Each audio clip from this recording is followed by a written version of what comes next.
Hello and welcome to the second examples video that supports my series on Pathfinder Magic. This is a companion to part 6 of that series and will illustrate how line of effect is used when casting spells. If you haven't already watched Magic Part 6, it is highly recommended that you do so before continuing, and a link to that video is provided in the description. In the first example, Team Pathfinder is battling a tribe of goblins in a corridor. For our purposes, the red bars represent closed doors and the green bars represent open doors. Her friends are taking a beating, so on Kyra's turn she casts Heal using 3 actions so that it heals all living creatures within 30 feet of her.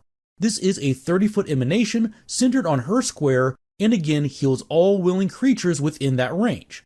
So here we can see all of the targets within the range of that spell, but next we need to apply line of effect.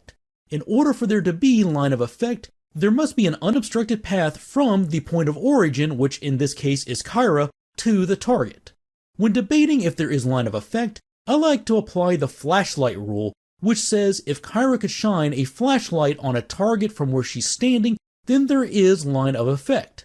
So let's apply that rule, starting with the easy ones, Valeros and Mauricio. She easily could shine the light on Valeros, and even though there is a goblin between her and Mauricio, the goblin doesn't completely obscure her, and Kyra would still be able to hit her with a flashlight, so there is line of effect to both of them. Next, let's consider Ezrin and Sione. Those doors are open, and even though it might be difficult, I believe Kyra could shine her flashlight on both of them as well, so they do have line of effect too. Lim, on the other hand, is behind a closed door. Kyra could not shine a light on him, so there is no line of effect. And it's worth mentioning that it would not make any difference at all if the door was made of glass and was transparent. That would allow line of sight, but not line of effect. It would still be a physical barrier that obstructs the path to the target. That also means that the flashlight rule isn't a 100% perfect illustration, but it works for me in most situations. Now comes the hard one, Seela. Is there line of effect from Kyra to her? By raw, no there is not. Kyra would not be able to shine a flashlight on her from her current space, as Seela is completely obscured behind a wall. But the door is open and she's next to the door. And this is where a lot of GMs will put their own spin on things. Some would say that the radiant light from the heal spell spills through the doorway and around the corner and does affect Seela. That's not supported by the rules as written, but as a GM, that's absolutely in their right to decide differently.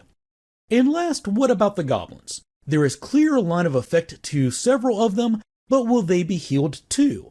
That full debate is beyond the scope of this video, but in short, yes, I believe they would be, but others would disagree. The provision in the heal spell that requires a target to be willing, I believe is there so another player can refuse healing if they don't want it.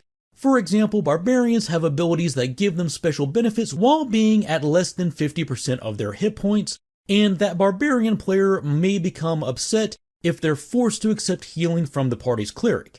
I believe that's the situation the rules are trying to avoid, with the heal spell only affecting quote willing targets, but again, other GMs may disagree and that's okay too.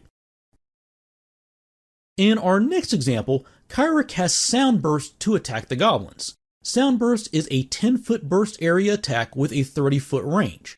Instead of the spell effect emanating away from her, she instead needs to target an intersection of squares that is within 30 feet of her, and all squares within 10 feet of that point of origin will be within the area of effect.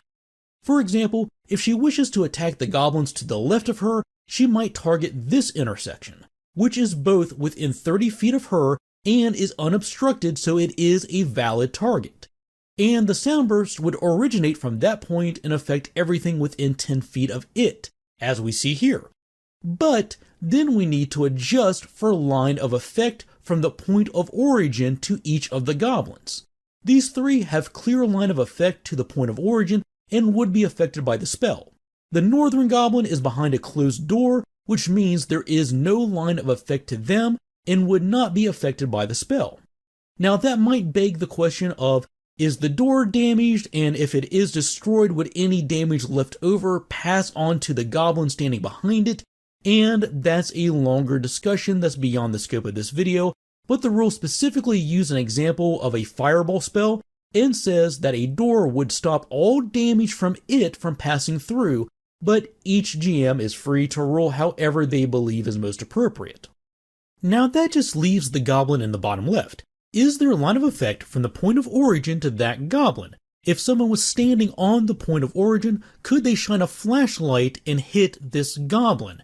Even though a line from the intersection does run along the right-hand edge of the goblin square and through a completely open door, I don't see this as passing the flashlight test and would rule that this goblin is safe from the soundburst spell. And next, let's consider the goblins to the bottom right of the screen. For our purposes, we'll assume that Kyra is aware that all of those goblins are there and grouped up, even if she doesn't have line of sight to them right now. Maybe she crossed the intersection with her first action and now she wants to attack them with Soundburst. If she places the 10-foot burst area here, it would hit all of them. But unfortunately, in order to do that, she would need to place the point of origin here at this intersection, which she cannot do because she does not have line of effect to that point. Even though she has line of effect to most of the blast area, she needs to have an unobstructed path to the point of origin, and that intersection is blocked by a wall. So she would instead have to place the point of origin here, and the bottom two goblins would not be within range of the blast. Before we close, I'd like to take a moment to thank all of our patrons.